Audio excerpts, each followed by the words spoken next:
This is GKW. Welcome into another edition of Good Karma Wrestling. I'm Gabe Nutzel from ESPN Milwaukee. With me, as always, we have Brian Rowitz from ESPN in West Palm, and you can catch him on ESPN 1000 in Chicago. And to answer your question, Jay Hood, if he's wondering if Darby Allin's still up, I'm pretty sure Samoa Joe killed Darby Allin. He is Jonathan Hood.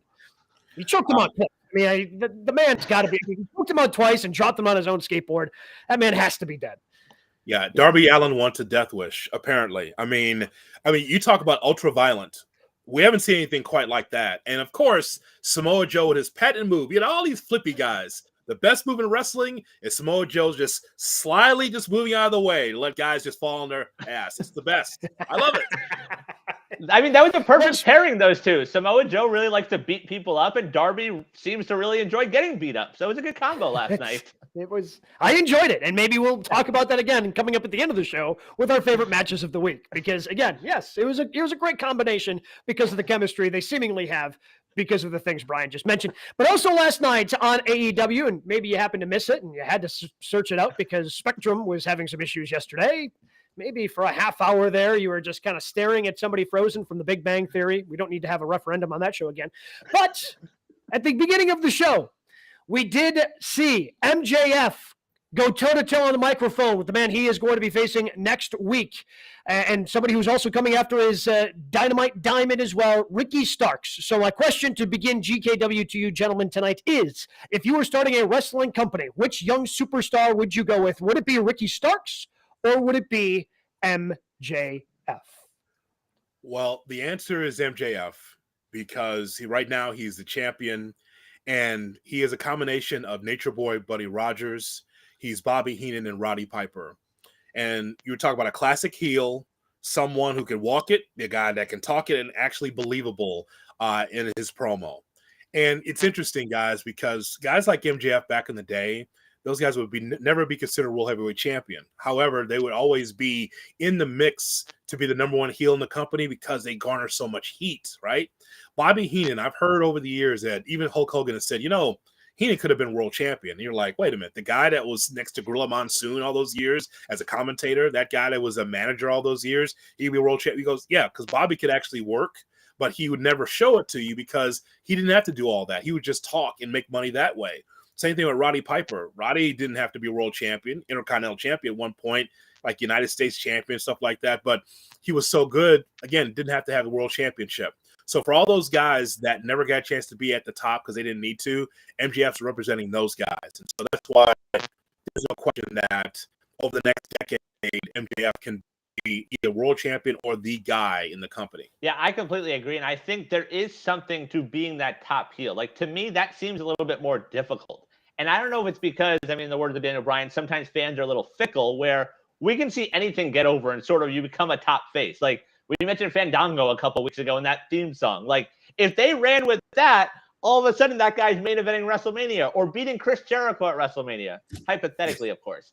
But it wouldn't actually really happen. No, that couldn't happen.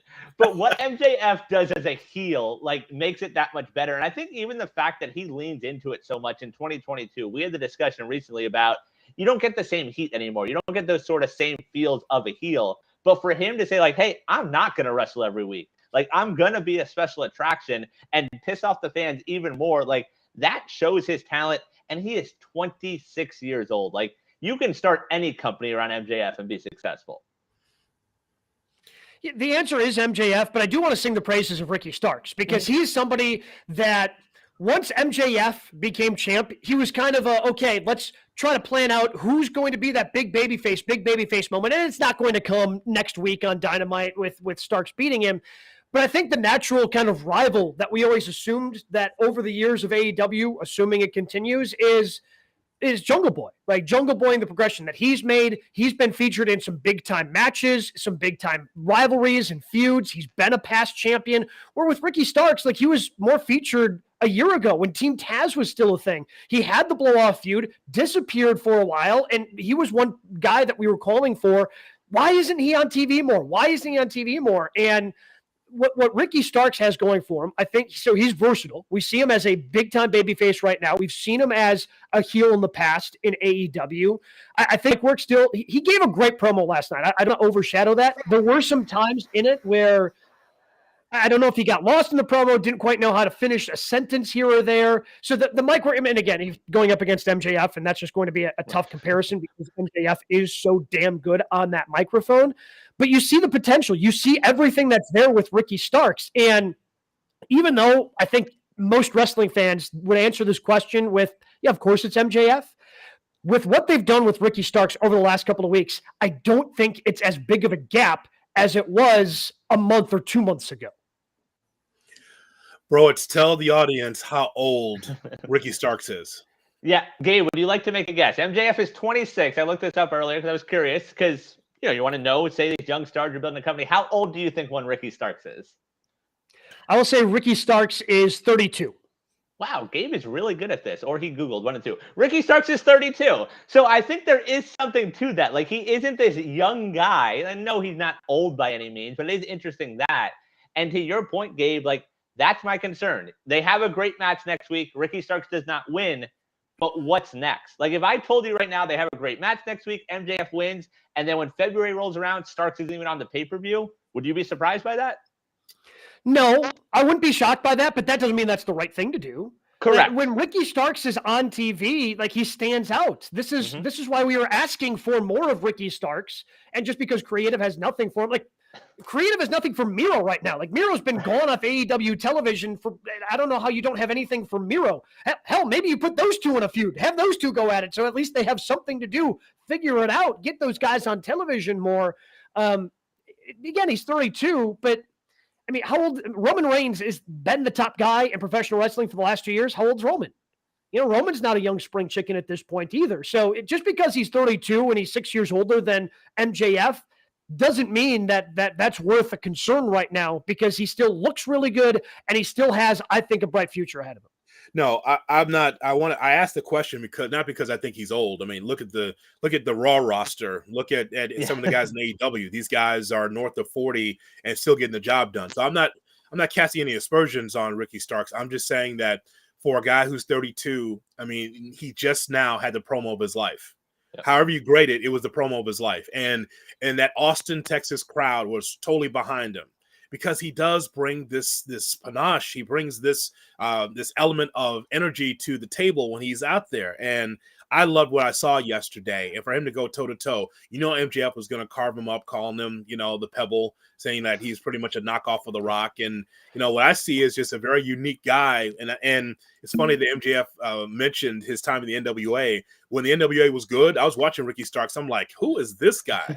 This guy could be a babyface or a heel. This guy has some it, and he was different than everybody else in that NWA roster. I'm like, that guy has a very bright future. And so to Browick's point, we're going to see this match, and we know MJF's going to get over because he's a world champion.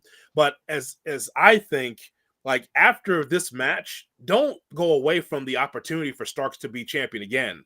I mean over the next 9 to 12 months, people should look at Ricky Starks as a serious contender for a rematch for the world championship. If you have a one-off for this event and then you never see Starks again, then that's not good. I mean, I know they got a lot of people, but you could hear the people were behind Starks, and that's important to me as much as it is what moves you do in the ring. Yeah, I agree with that. And I don't think he necessarily needs a belt right away. Like, you don't need to take the TNT title off Joe or things like that. But there is something to finding that other heel. Like, they did the stuff with Hobbs. That was fun. MJF is obviously going to bring the best out in everyone. But I wonder who that other heel is. Like, the only person that comes to mind is maybe they run something with him and Jericho. And maybe there's a program there and, he goes over Jericho and that's sort of a moment to elevate him. Jericho has shown that he doesn't mind putting these young guys over. But you need to find that counterpart and sort of find that dance partner for him after next week's match. I mean, Jericho would certainly elevate him, right? And Moxley last night declared that after Final Battle this Saturday afternoon, strangely enough, that it's finally going to be Blackpool Combat Club and the Jericho Appreciation Society. The feud that refuses to die is finally going to be over after an ROH show of all things. Come on. So presumably Jericho and his cronies would need to, and that would be a great spot for Ricky Starks. I mean, if you're wrestling against Chris Jericho, that is always going to be a featured spot, no matter where Jericho is. Is it me, or is that spear unique from Ricky Starks? It's a different type of spear. It's not the Edge spear. Yeah. It's not Roman's spear. It's different the way he just launches his body into it, where it's like his shoulder and his legs are up at a certain plane. I mean, obviously he speared MJF out of his amazing, but it's a different spear, isn't it? Or is that just my TV? No, I think it definitely is. But yeah, like anytime you can spear someone out of your shoes, like you're doing something right there. Like that's a good move by him. It's great, if AEW does this right, if TK does this right, I think you can tell. I mean, I could see Ricky Starks being the one in a year or whenever you want to do it, to be the one to take the AEW championship off of MJF, where you tell kind of a redemption story of he works his way back up to get to that feud. You know, if I were to say have a whole list of those guys, like I agree with what you're saying, but they haven't proven they can do that. Like you can make a list of those guys and say, okay, this would make sense. Wardlow, Jungle Boy, like, and then they just go away for a month. So like, I don't get how we have confidence in them right now. Well, and I'm not saying I have confidence in this. Okay. I'm just saying I can see a way to it. I'm not saying that I think that this is what, you know, TK is going to do and that's the way he's going to end up booking it. But it just goes to show how strong Ricky Starks has been since winning that Battle Royal and winning this opportunity. Don't worry about those wrestlers not getting an opportunity on TV, bro. Don't worry your little head about that. A third of that roster is going to be on HBO Max or whatever this deal is coming for ROH. This whatever the streaming deal this is, right? Because it's not going to be YouTube. Tony Khan said I could have easily put this ROH brand on YouTube. So this, apparently, based on the press conference that Tony Khan had, the media call, something's going to happen. So maybe these guys that don't get to wrestle, maybe they'll be part of this ROH brand. We'll see. I guess, but it's just like it's dejecting to like see someone get so high and to see how Starks have a moment like last night and not sort of get that payoff. Like there are so many guys that you can realistically say, hey, this will make sense, them beating MJF in that moment. But I feel like it's just going to end up being rushed at the end of it. Whenever he does lose, it's going to feel rushed. It's all, hey, Gabe, is all part of this bad booking, right? So Starks goes to this mini feud with Hobbs, and just like that, it's over. And now catapulted to the World Championships. That I mean, what happened? Right. Aren't you supposed to beat down Hobbs first? Like, boy, he's able to overcome his tag team partner or his guy that was part of the Taz thing. Okay, so now you move up to. He went from having the one match with Hobbs to right up there with MJF at the top. Well, they ran it back, and he did beat Hobbs, and then they both disappeared for a while, and then Hobbs came back, and then eventually Ricky Starks was like. The way he just disappeared forever, like, that made absolutely no sense. And look, I'm glad he's getting the opportunity because he's taking it and running with it. The problem is, I don't know if taking it and running with it is actually going to lead anything in the end. Yeah, I feel like the only people.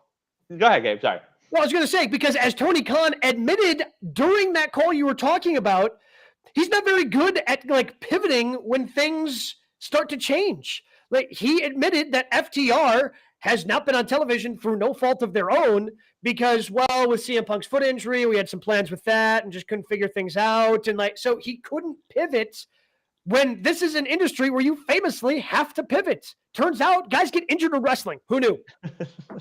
Bad booker. Say it every week. Bad booker. Yeah. But that's the frustrating part. Like, I feel like the only time we've seen something organically get over, not where you sort of need a match, need a moment, it's organic, is the Acclaimed, to where we then see it continue. Like they're on TV every single week and they deserve to be because of the way the reaction they get from the crowd. Whereas so many other people, when they get over, it's all the way up and then it's like, oh, let's take a break. And like so many of them still are over when they come back. And it's like, well, why do we cool them off? I mean, a guy like Hook, look at how over Hook was. When have we seen him in so long? Like they sort of killed Hook. Like how did they do that? Yeah, after that long streak, Hook was like a mainstay on Fridays. Like Friday, like Rampage was Hook's show, and now he's barely on that. Yeah, I mean, it makes no sense. So Hook has a streak. FTR is the FTW champion, and then it just dies. And also, you have a TBS Women's Champion that has a Goldberg-like streak, and it goes where? The Goldberg streak was put in place because he was leading up to the World Championship. What's the Jade Cargill streak for? To lose Bow eventually Wow? to Red Velvet for Red Velvet, or I don't know. I have no idea where that one's going either. But it's infuriating because they like build momentum and then just like undercut themselves, which I know we'll get to more Regal stuff. That made no sense. We'll talk about William Regal later. Like, I don't know what that was, but anyway, let's move on. Let's move on to the 3 count. The other top 3 stories we have in professional wrestling. Brian, what do we have at number 1 on the 3 count? A double dip of wrestling pay-per-views on Saturday night at 4 p.m. Eastern from Dallas. It is Ring of Honor Final Battle. Then at 8 o'clock, it is NXT Deadline. Guys, what are you more into this weekend? Ring of Honor or NXT? I still lean towards Army Navy. Army Navy. Oh, okay. By the way, the total on that game is 32.5. So wow. That's yikes. I still lean towards Ring of Honor just because you get to see them boys. You get to see the Briscoe brothers, who apparently are not allowed on television. So you get to see them, and them and FTR, like, in a dog collar match. Cool. It's just one of those fight forever feuds. Yep. Sign me up. I'll watch it. It's going to be fantastic. So I'm going to enjoy that. I really enjoy this run. I don't understand that last night. Like, why were the Guns booking that match? Because them boys can't be on television. No, that could have been on social media. That was that's horrible. You have those guys all of a sudden pull out dog collars. I mean, that's a serious match. And by the way, that's going to be the main. I'll call it again. That should be the main event. Claudio or Jericho or that match. I'd rather see FTR and the Briscoes in the main event of Final Battle. But again, what's the point of all this if the Briscoes can't be on TV? They can't speak for themselves. That wasn't on Twitter for me to see. You couldn't build that through social. Bad job. And you know what? That's all public pressure, Gabe. That's all public pressure of saying, how come we don't have FTR on? They're on Dynamite, and all of a sudden popped up on the pay-per-view. We just talked about this last week. Like, FTR can't get on TV. Now they lose on Dynamite, and now they're going to be a part of this ROH pay-per-view. Well, I don't know. They're the ROH Tag Team Champions. You can't give them a spot on the show? So ridiculous. So ridiculous. He hates tag team wrestling. How about that? Whoa. Ooh, that's a spicy one. I like it. Let's dive into that one. Into that one because he's got. It just goes back to what I just told you last week. Like, because all these guys have tag team championships. They were dripped in gold, and you can't find a spot for them. Somehow you can't find a spot for those two. Well, they don't like tag team wrestling, just like WWE. Well, and we had Anthony Bowens on GKW. Go back, download the podcast if you happen to miss it. It was a fantastic interview. And, Bowens is like, yeah, FTR, that's the team. Everybody wants to see it. We want to see it. So they throw it away. They put it on the least watched Rampage ever. That's where the build is. And then suddenly it just shows up on Wednesday night. Like, you've got a bigger show and Winter is coming, like, around the corner, like, coming up next week. How do you not, you book it there. You can still promote it and build towards it on Wednesday night. You have the ROH Championship tag team matches on Saturday and then have FTR fight for the AEW ones next Wednesday at Winter is Coming. Or does that take too much away from the Young Bucks and their best of 7 series with with Death Triangle? They lost clean last night. Like, I was looking at, last night was only the 6th time they've had a 2-on-2 tag team match on Dynamite. The 6th time in 2022. It is December 8th, gentlemen. They've had 6 matches on Dynamite, 2-on-2 just tag team matches. And you mentioned the Briscoes, like, yes, those guys are going to perform. When we talk about match of the year, we're going to talk about FTR and the Briscoes, any of the 3. But ultimately, it's going to be FTR going up 3-0 on the Briscoes. Like, they're not going to put the belt on the guys who can't show their face on TV, right? Like, it just takes away from it a little bit. But here's the other thing. We also know that FTR's contracts are coming up, and they have openly talked about maybe going to the Indies. So maybe this is Tony Khan starting to strip them of all the championships they have. Oh, well, not all of them. I mean, you can't take away the AAA championship. Now, hang on a second. He can. Maybe he can. I don't know. You can't take away the New Japan, whatever the champion. You can't do that. Now, hang on a second. You can't take them all. Here's my could. guess. Here's my guess, guys. My guess is that the Briscoes win the match. Mm. But I guess the platform that ROH is going to be on is a non-Turner broadcast, because they're not supposed to be on TBS or TNT. So Right. so they're not going to be on a Time Warner broadcast. Okay, so maybe ROH is going to be on a different platform that has no connection to Bleacher Report and Turner broadcasts. So maybe they can win the championships. I guess. Speculation. I mean, because they Yeah, are yeah, signed to ROH deals. Like, we know Right, they have yes. contracts with Ring of Honor. They're not going anywhere. Are they just going to wrestle 4 times a year for Ring of Honor on the pay-per-views? I mean, yeah, I don't know the answer to that. I don't. I just don't know why you have this third match unless this is going to be the blow-off, and I think that the Briscoes are going to find a way to win, and that will indicate to us that we'll never see them on Dynamite or Rampage, but we will see them on ROH, whatever that platform is that they're allowed to wrestle on. It's weird they don't use social to build it, because they used it, I want to say, before the first one, because I remember watching a Briscoes promo where one of them is eating Cool Whip with a spoon, one of the Briscoes, because it's what the Briscoes do. Yes. But like it was a good promo building it. Like, use these platforms you have. Like, if you can't put them on TV, as opposed to the Guns pulling a note out of a stocking to end the show, that most people probably turned off. Like, when the match ended, they probably turned it off, and there was no need to, like, oh, it's the Guns, whatever, like, good night. So just very odd. So I don't know. I just so what I would need from you, bro, it's, do you have the card for NXT? Yes, So I answer the do. question. It What is the card for NXT deadline. So we have the 2 main events, the first ever Iron Survivor matches. So basically, 2 men or 2 women start, and then every few minutes someone else comes in. It's 25 minutes total. If you are pinned, you have to go to the penalty box for 1.5 minutes. Then at the end of the 25 minutes, whoever has the highest score, I guess, is the number 1 contender. No, you're not interested in the Iron Survivor match? Don't like but that. It's the first ever. Exactly. might be a reason for that. What else is going on? I don't know. So you got 2 of those. Braun Breaker defends the NXT title against Apollo Crews. Oh, banger. Yeah, that could be a good one. NXT tag titles. Pretty Deadly defends against The New Day. Pretty Deadly, better known as Shawn Michaels and Triple H from 1995. That's what that is. What are they doing with the New Day, by the way? Like, what? They were bored, I guess. Wood said he's always wanted to go back to NXT. So, like, all right, go. Have fun. See you Sunday or Saturday. I mean, well, you got to put, you know what? Hey, Gabe, you got to put some stars in that show. Yeah. Yep. What? I haven't heard a star yet. No. It was Daniel Apollo Crews. What else do you got?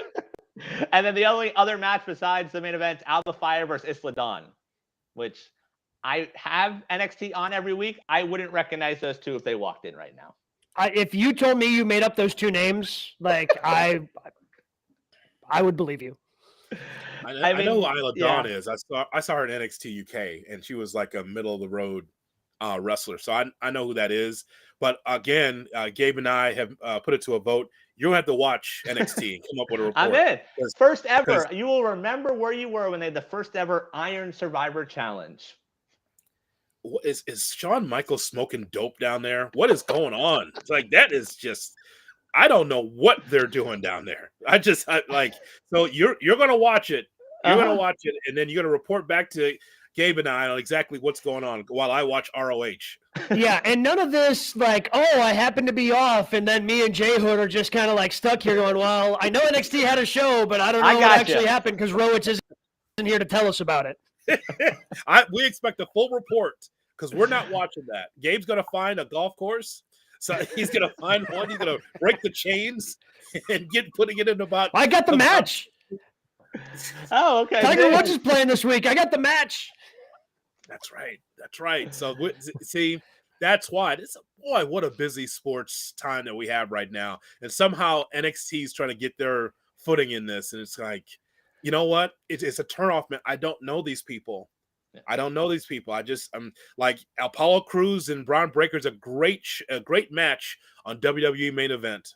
And now it's the main event on NXT. So. And I tried, like, I will watch, and I do, like I said, I have it on in the office on Tuesday nights. Like, I want to enjoy NXT again, but like, it just doesn't do it. Like, Carmelo Hayes is a star. He's in the Iron Survivor Challenge this match. So, like, he's a star, but once he gets called up, you lose him all of a sudden. And there's just so much else where it's like, I don't know if I need to be watching these people on a weekly basis. Yeah, and they're going to be starting to run big buildings too now. I saw they're going to be in Charlotte for Revenge, is it? Or some show. It's a big building, and it's like it doesn't have the same pop when Triple H was running it. It doesn't. You have a bunch of young kids. They're just not ready, you know.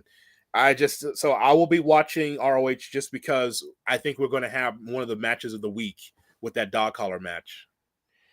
Is there anything else on that ROH card that interests you, that piques your interest, other than the tag team dog collar match?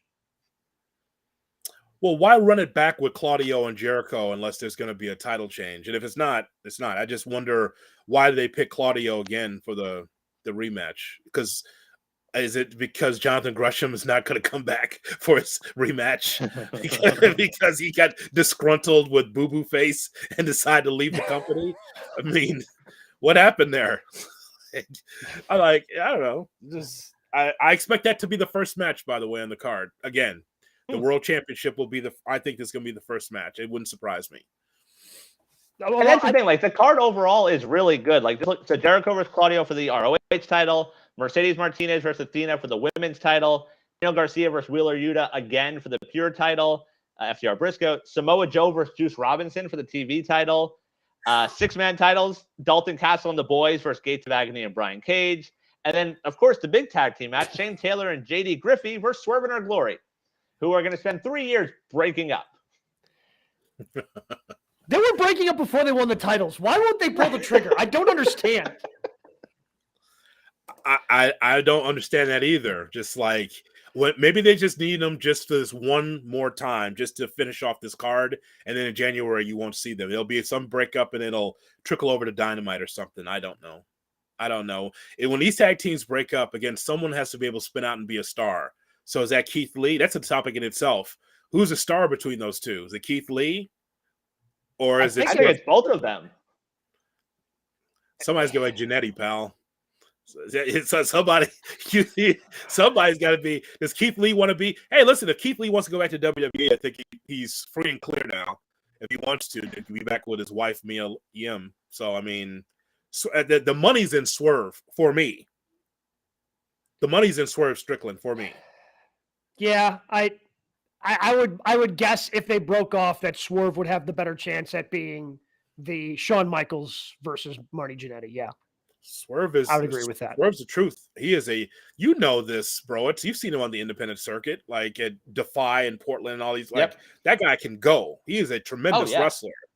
I would say he's one of my favorite wrestlers. Like, I love watching him work with whoever. Like, he is a star. I think they both can be. Like, I want them both to go and do their own thing singles wise. Like, there's a Starks feud. Like, you want to heel. Like, it sucks that one of them would have to lose, but give me Starks and Swerve at the next pay-per-view. Oh my God. There's money there. There's money to be made there. Yeah. So, Brian, what do we got at number 2? All right. Reports coming out today. PW Insider says Mercedes Varnado, better known as Sasha Banks, is expected to be at Wrestle Kingdom 17. It is unknown if she will be appearing before a live crowd. So, guys, where do we see the formerly known Sasha Banks wrestle in 2023? Whew. This is becoming fascinating because I always assumed that if she were to come back, that she would have come back with Naomi. Like, they would have come back as a tag team. But I also kind of assumed it was going to happen already at this point. So it makes me think that she's going to end up elsewhere. And I understand that WWE has opened up the forbidden door themselves, and they're starting to get a relationship with New Japan Pro Wrestling. But we see a Sasha Banks that kind of goes wherever she wants to. If she does anything, it's going to be on short term, and it's going to be on her terms. So I don't know if that's a appearance in AEW, if that's a quick appearance for a couple of matches in Stardom over there in Japan. But I think that she's really interested in a Hollywood career, and she just wants to maybe bounce around and try to be relevant and kind of bounce around wherever she wants to go. So I'm clear, bro. She's going to appear. Will she wrestle at Wrestle Kingdom? We don't know that yet. She has sort of tweeted out a graphic of her fighting. I'm blanking on her name right now. Who's over there? Just won Kairi their Singh. women's title. Kairi Singh. Yeah, she tweeted out a photo, like a match graphic of the two of them, saying like, "Oh, like this would sort of be fun." So we don't know yet. So like that shows in January. Like she's still on the WWE roster, which we reference that all the time. Like it feels like 3 years ago that she walked out, but that all happened in 2022. If she's wrestling at Wrestle Kingdom, when you have all those AEW eyes, you have all those New Japan eyes, like that's not a WWE wrestler. I would agree with that. And if she just wants to be able to kind of feel it out a little bit before she goes in the WWE, I think I'm all for that. People just want to see her. Mm-hmm. Shows you that how strong she is, guys, that she would want to go to New Japan. If she's wrestling on there, that's testing herself. Get away from that WWE style, testing her mettle to see what she could do against a New Japan pro wrestler. I think that'd be awesome. Just to see her out in the ring again would be great. I've always thought about her that we never saw the very, very best of what she could do as far as carrying a company. So in and out, issues with Vince, back and forth. I just always thought that, as much as we laud Charlotte and Becky Lynch and Bayley and some of these others, that's part of the Four Horsewomen, with Sasha, I just want to see more, right? We know she's like modern Steamboat. That's what she is, as silky smooth as she is in the ring.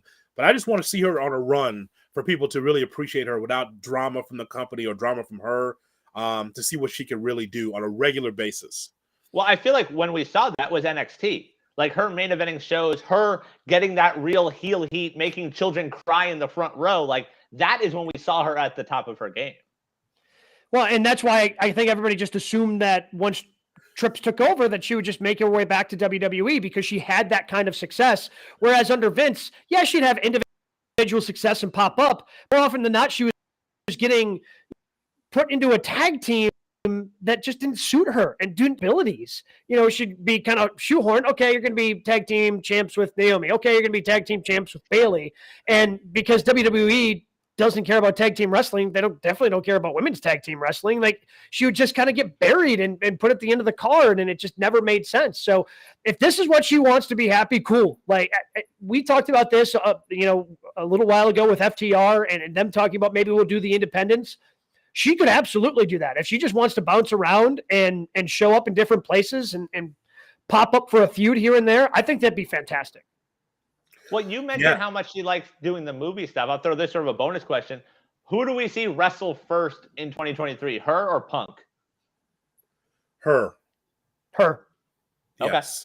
As much as I think it'd be cool for a one-off for Punk to be at WrestleMania, because, I think that'd be awesome. I'm not sure if Punk's healthy or if that's what he wants to do. I imagine that we're going to see her wrestle first.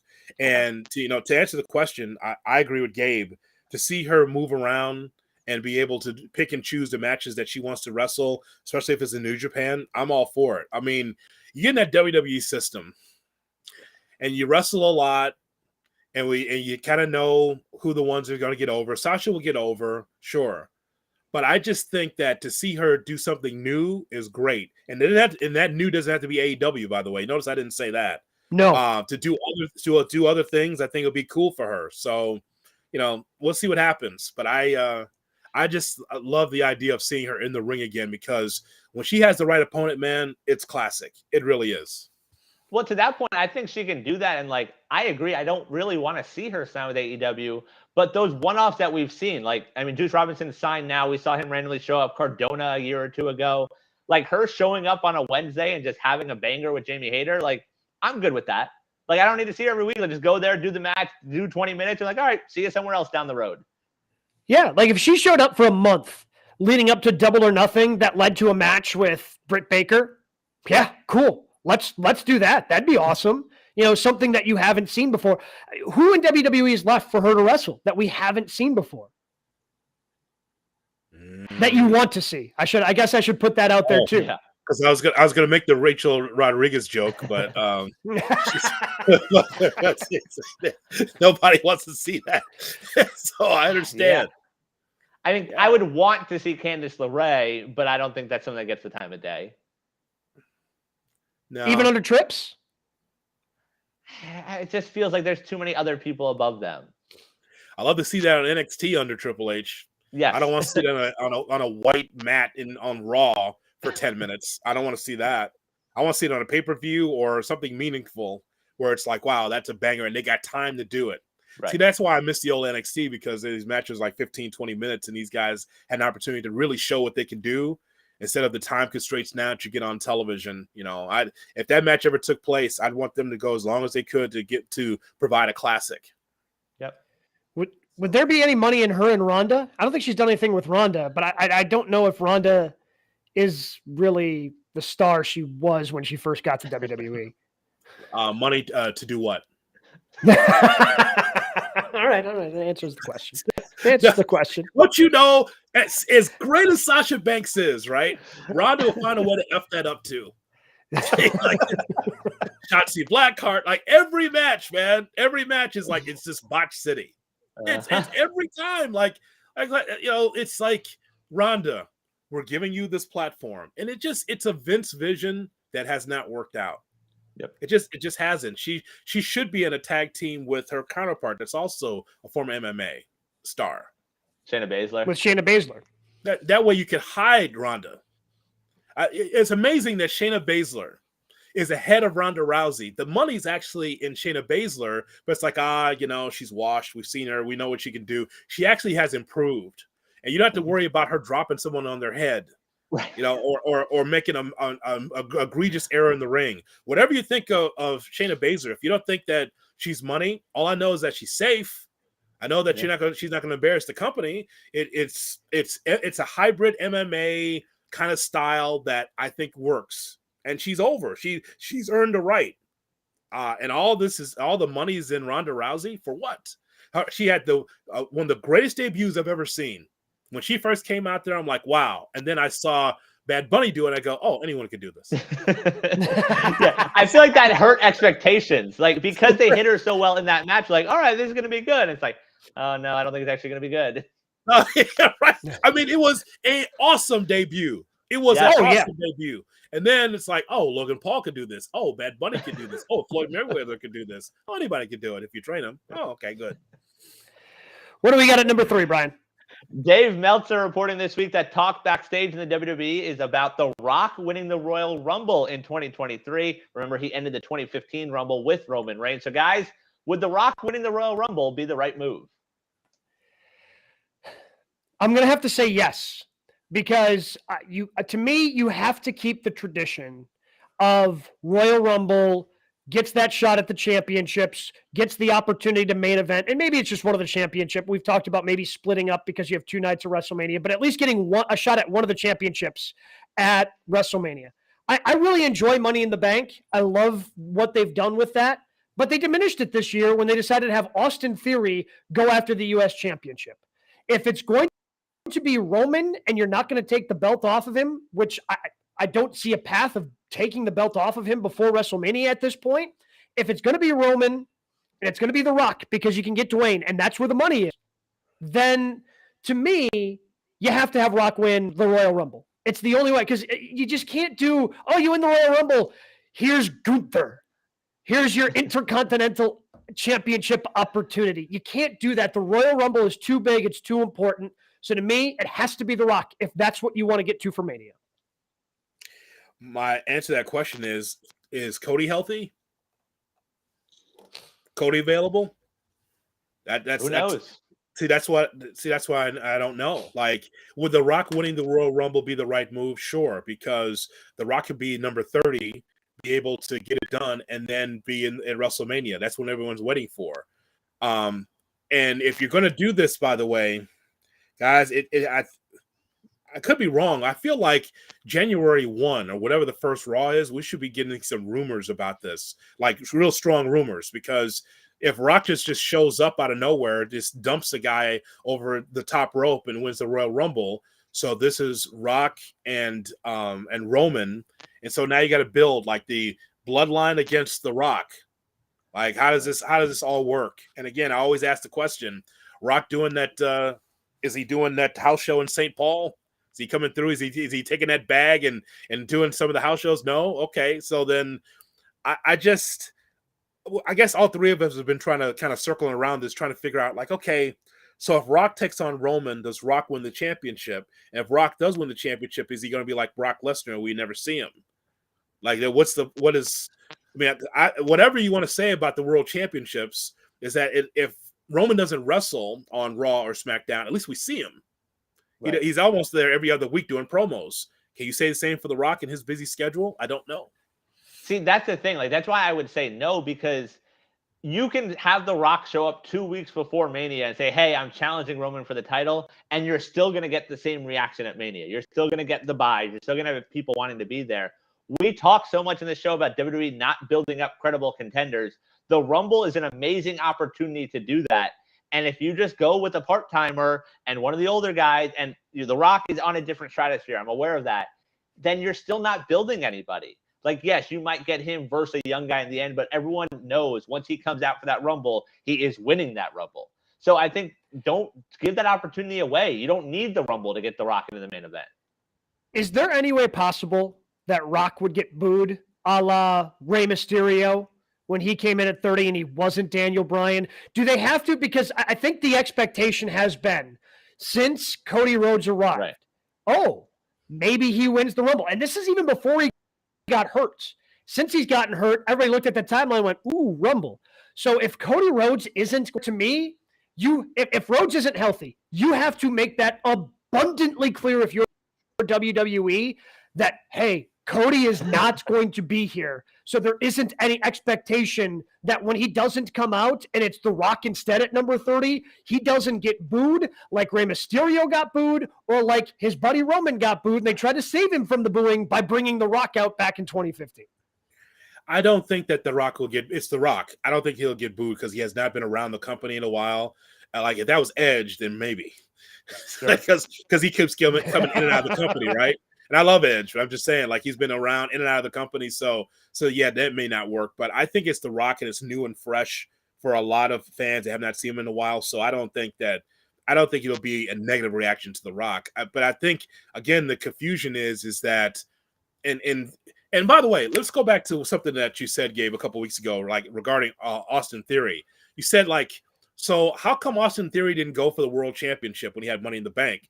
Well, he did explain that in a promo, and he said that I can't keep going through this bloodline. It's too many guys to go through. So Sikoa, I've got to deal with Sammy, I got to deal with the Usos, Heyman. I can't do it. So that's why he went for the United States Championship. So the same thing with The Rock. The Rock's so powerful that he can get through all those guys and finally get to Roman and win the championship. If he can, listen, if anyone can, he can. Mm-hmm. If anyone can get through the bloodline, it's him. Yeah, but to your point about him not being there every week, like him winning the Rumble means you have 2 months of build without him there. Like it's one thing if at like the middle of March, you're like, hey, by the way, here's The Rock, like he's challenging Roman, and you just don't have him there for a couple weeks. But Roman and Sammy cutting promos against nothing for 2 months, that sort of gets old. There's a lot to get So what do you do with the Rumble? Well, like I said, the number one guy I have on my pad here is Cody Rhodes, and I'm banking on him to be healthy. But what does he get? Because we keep fantasy booking on this show that they're going to eventually split the titles. I don't think we can do that. They have shown zero indication that they have interest in splitting the Universal Championship and the WWE Championship back into having a champ on each show. They haven't shown any interest in doing that ever since they unified the titles last year at WrestleMania. So I don't think, as much as I would love to fantasy book Roman defending one title one night, defending the other title the next night, I just don't see them doing that at this point. Okay, so then, bro, you know what's going to happen then. Then we're going to have a disconnect. Sammy eliminates The Rock at the end. Yeah. No, Kenny and the Young Bucks come to WWE. Oh, okay. Just like Regal leaving, all of a sudden Kenny says, I have a son at NXT, and I need to get there quickly.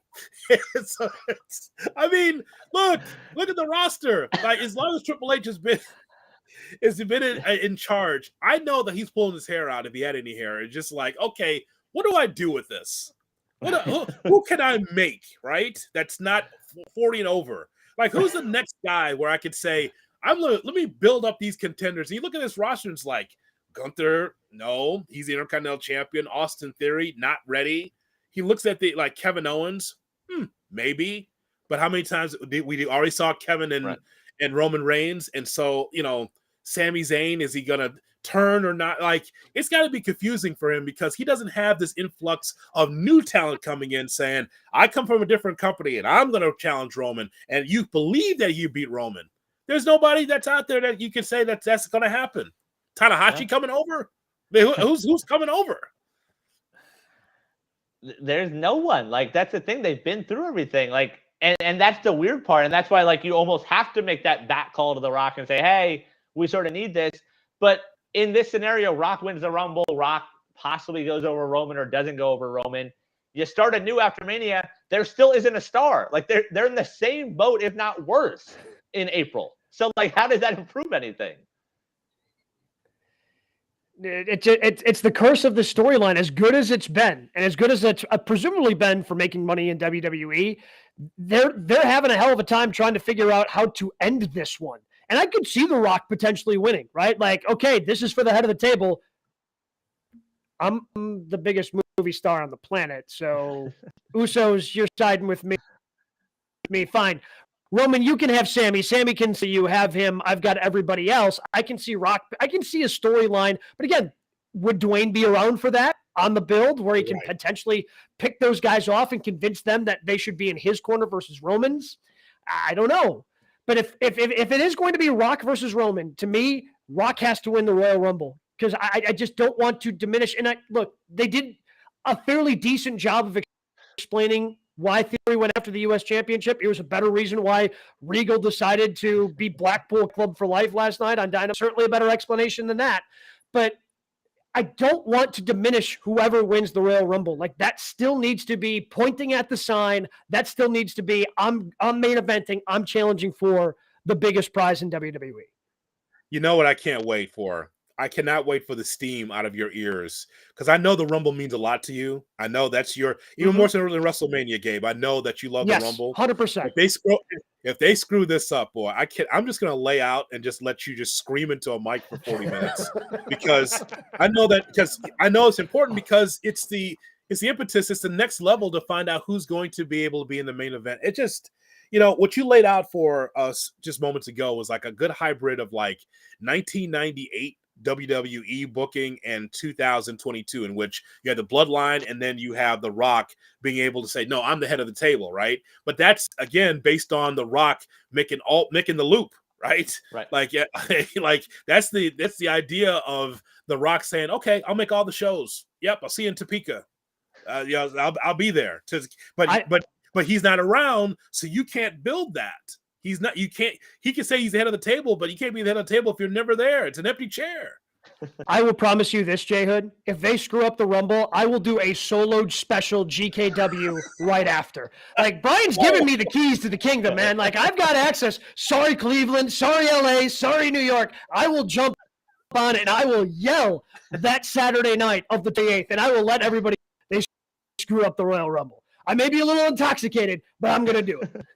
Well, that's the issue when stuff like this comes out. Like, we experienced it with Cody where we weren't really watching Mondays as much as like, oh, is this the week Cody's going to watch? And you watch and you're like, stupid WWE not giving us Cody, even though they never mentioned it. Like, at this point, as we continue to go down this road, if there is no Rock in the Rumble, people might still be pissed. And like, they're going to turn against the wrestler, whoever does end up winning. So they need to find a way to control some of this stuff so that you don't have those expectations be something like this to where you're setting up yourself to fail. This was so much easier in the 90s or early 2000s. It really was, because like Randy Orton, Batista, right? It's guys like that where it's like they're top 5, top 6, and you're like, yeah, I could see Batista win the Rumble. Oh yeah, I could see Rey Mysterio win. Like, whatever it is, you could clearly see what it is. And and by the way, people that hear us or watch this think that we are shitting on the current roster. That's not what we're saying. We're just saying that this is what happens when Vince is outside of the company and Triple H is left with, okay, so what do I do with this? Right? You just can't change the fortunes of how you do your company or your roster in 200 days. So he's got to go through this in Los Angeles, and then after what happens at WrestleMania, then he's got to start trying to figure out like what AEW talent, what New Japan talent, what indie talent can I bring in to make this feel newer and fresher, to make it seem like Roman doesn't have to be the champion forever. He doesn't have to be old and gray and still coming out with the bloodline.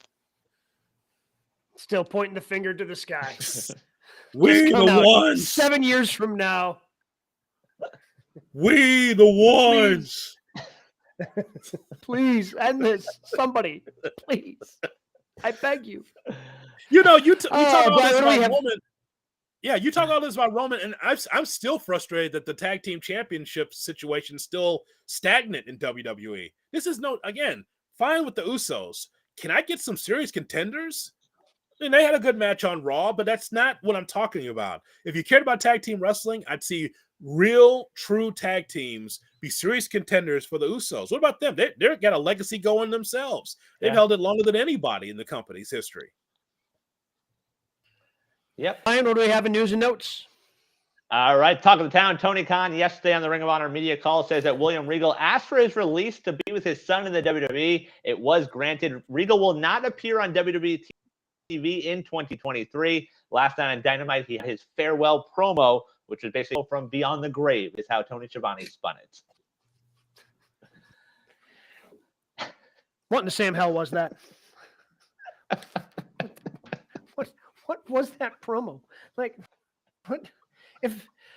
Did this just get sprung on Tony? Like, what was this a shocking thing? Like, we didn't need, like, if this is the way it was all going to end up, like, you didn't need to like turn Regal heel for 2 weeks. Like, you didn't need to do any of this and have the I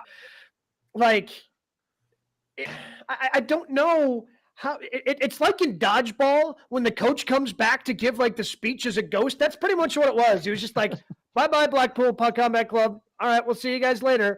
Like, I always loved you. Don't forget that, even though I turned my back on you, but I'm teaching you to have eyes in the back of your head. What? Like, even Regal couldn't save it. Like, think about how bad that was. Like, William Regal couldn't even save it. I don't know what that was. So let me see if I can help. Okay, bro, I need help on the timeline of this. And I heard the news conference and the media conference from Tony Khan. I just don't remember the timeline. When did Regal talk to Tony about saying, I want to go back to NXT to coach Months ago.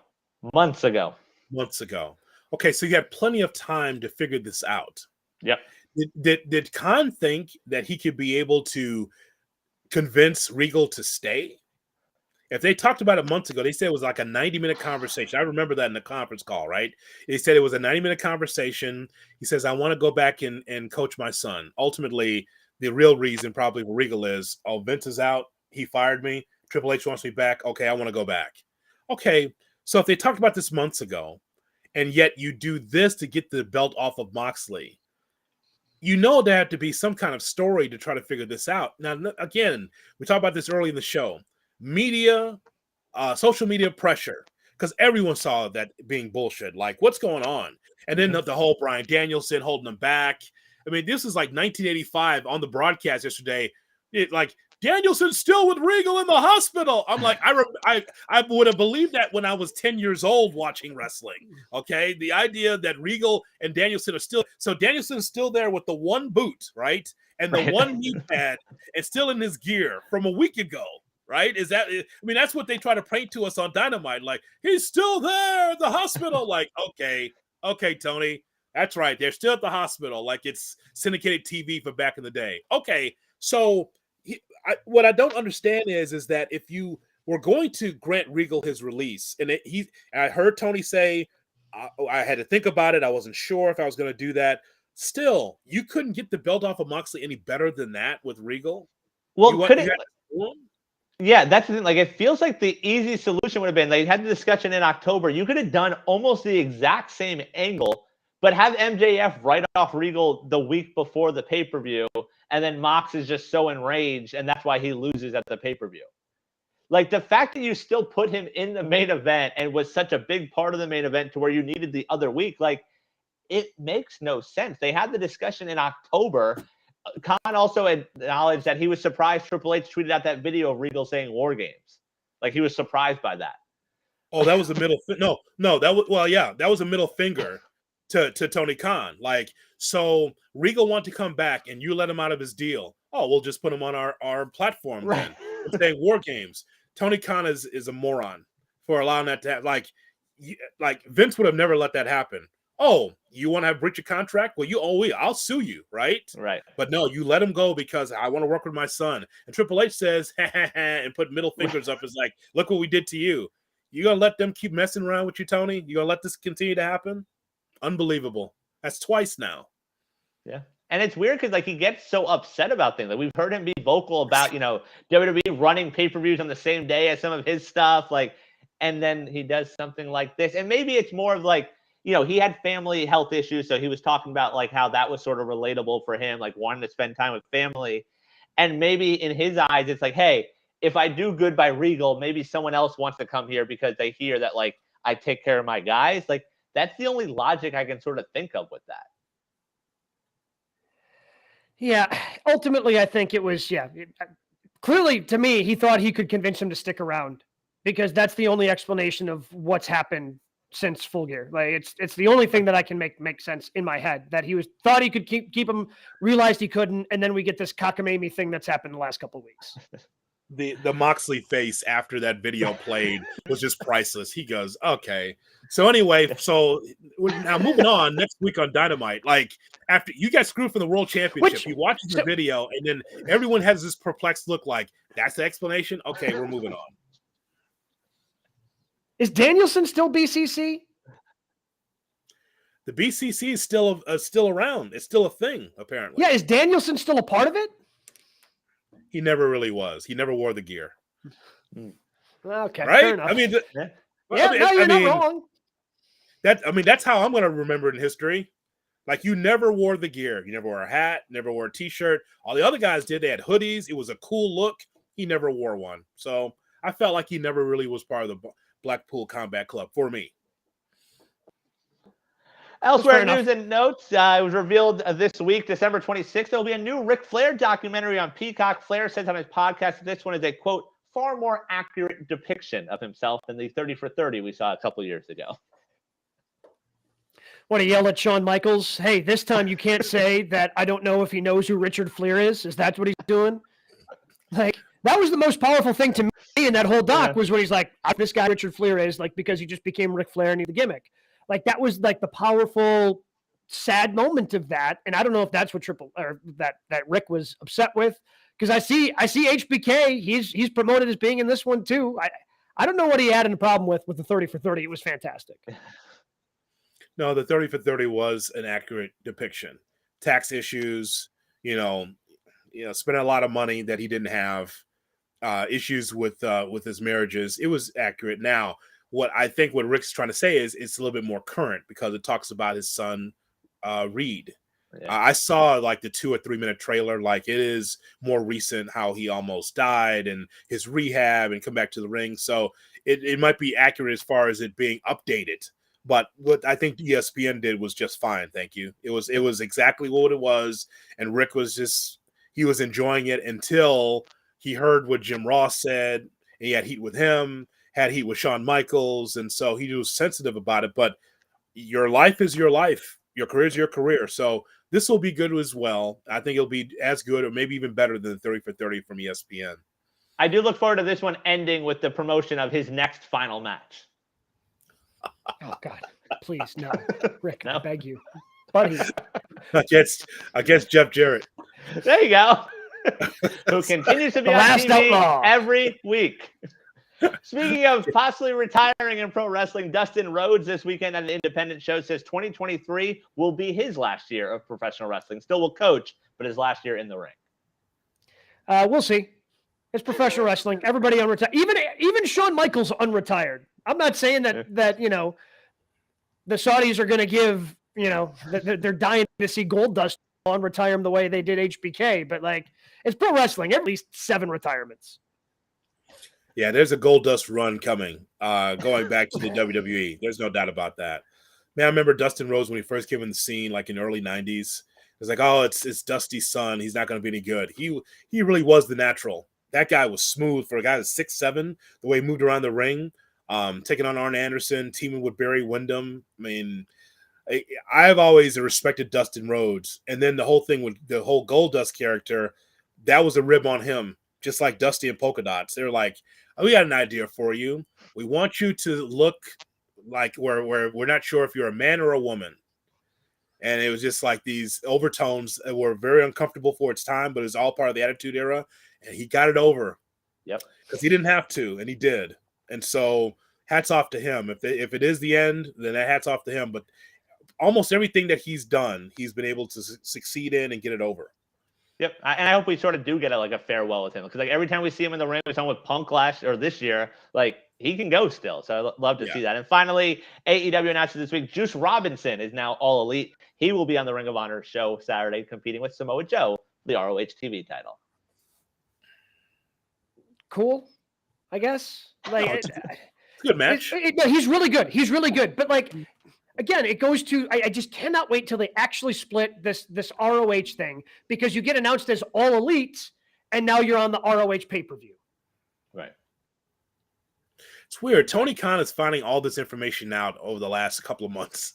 That's the fans don't like the idea that there's so much ROH on AEW. He's finding out that FTR is not wrestling enough. It's like all this is like he's 3 or 4 months behind on the information. It's like it looks like he hasn't been on Twitter since September. Apparently, he said yesterday that he's going to try and limit ROH exposure on AEW TV. And Jay Hood, you mentioned the TV deal. He said, stay tuned Saturday after Final Battle. He'll have some news. So that's how he's competing with NXT Deadline. Instead of watching Deadline, you got to watch the Tony presser to see what the Ring of Honor TV deal is. What do you think the platform is, if you were to guess? I think it's HBO Max. It has to be. Yeah. It has to be HBO Max. It's the only one that makes sense. I agree. Like, you're not going to get in bed with another network, especially he talks about the pay-per-views doing good with like financials, but that's the only thing that makes sense at this point. I also don't know like where they're going to wrestle. I don't know where it's based out of. Is it in Jacksonville?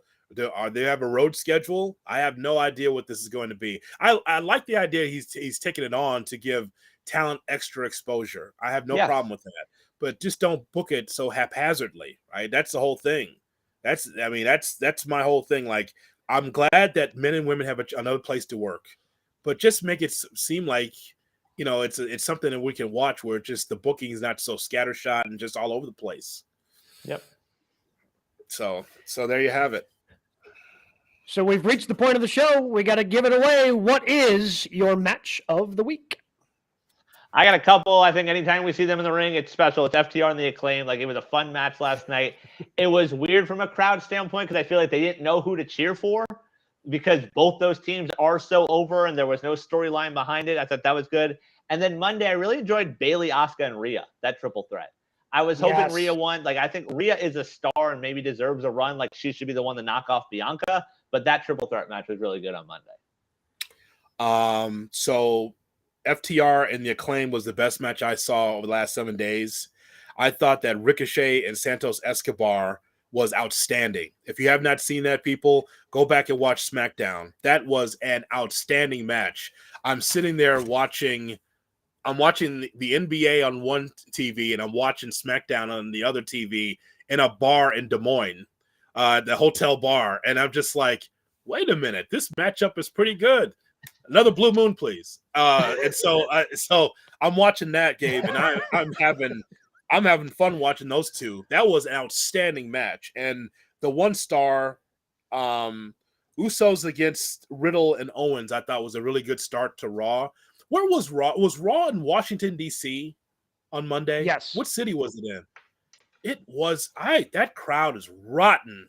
That's a traditional wrestling town. I don't know what happened there. Like, I guess it's typical WWE in a lot of places, but I'm like, where you really need some crowd support, they're sitting on their hands. It's like, these guys are working hard and no one's saying anything. I thought the crowd was uncomfortably quiet in DC.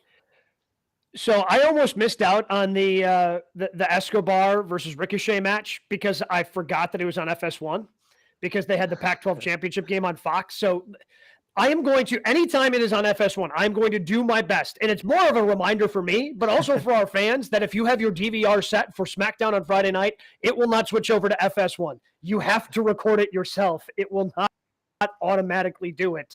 So anytime, and I think I don't think there's any on the horizon, but if there happens to be, I want to make sure that we will let on GKW so you don't miss out on a great match like that. Yeah, you're so right and about then- that. So, like I said, I saw this in a bar, and then I came home after being in Des Moines that weekend, and I was like, "Hey, it's on my DVR." I had to go through Hulu just to watch it again, just so I was clear on what I was seeing. And I just thought, for this whole World Cup gimmick that they had, I thought that was a great finale. I thought it was fantastic. Yeah, and I did of the two triple threat matches they had to get to that number one contenders Raw Women's Championship match. I am 100% with Brian. Like Rhea is on a heater, man. Like it started with her character work while she was injured, and then anytime she's gotten the opportunity to shine in the ring, she has absolutely stepped up and she has delivered. But yeah, the match of the week, FTR. Like every time they're in the match, I fully expect FTR and their dog collar, the Briscoe brothers, from this week's ROH card. I fully expect that to be talked about here. So that was certainly my match of the week because FTR, I don't know if there's I don't know if there's been a time when I've seen FTR or Dax in the ring this year where they have not delivered. Yep. Gabe, one last thing. For those that had problems with their cable yesterday, apparently you did for AEW Dynamite. Apparently, Dave Meltzer said that affected the numbers. So it bothered you in Milwaukee. What happened there?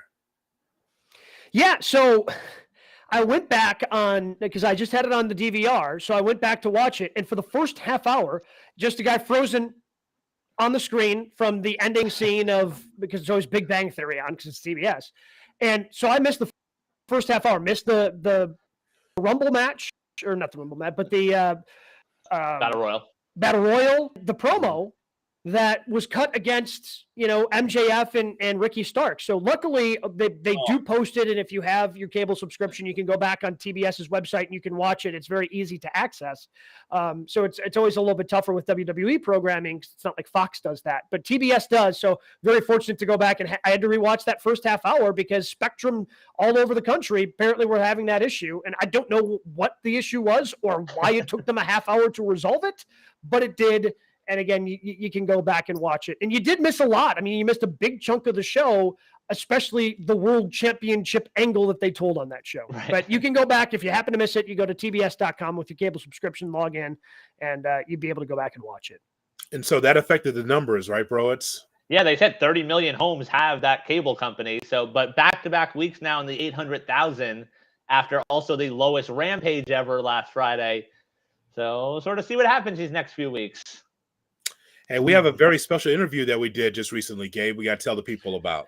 Yeah, we got to talk with Jay Vidal, who just signed a contract. He is the first openly gay male wrestler to sign a contract with Impact. Had an opportunity to catch up with him since tomorrow and Saturday. We're going to be taping some Impact shows down in Brian's neck of the woods in Florida, so you can go check out some Impact Wrestling if that certainly is something I'm sure Brian is going to do over the course of the next 2 days after he watches his beloved Raiders play tonight. He's got a full weekend scheduled for him because, I mean, they're in the area. They got to, someone's got to go. And we're also really excited. So we're excited to talk to Jay. And next week, we are going to be slated to talk to Omos and MVP as Monday Night Raw is going to be right here in Milwaukee. B-Town. Yes. But yes, Raw will be there. It's going to be sit on their hands, quiet. That's what's going to happen. Waiting for the Crusher to come out. That's exactly what it's going to be in Milwaukee. God almighty.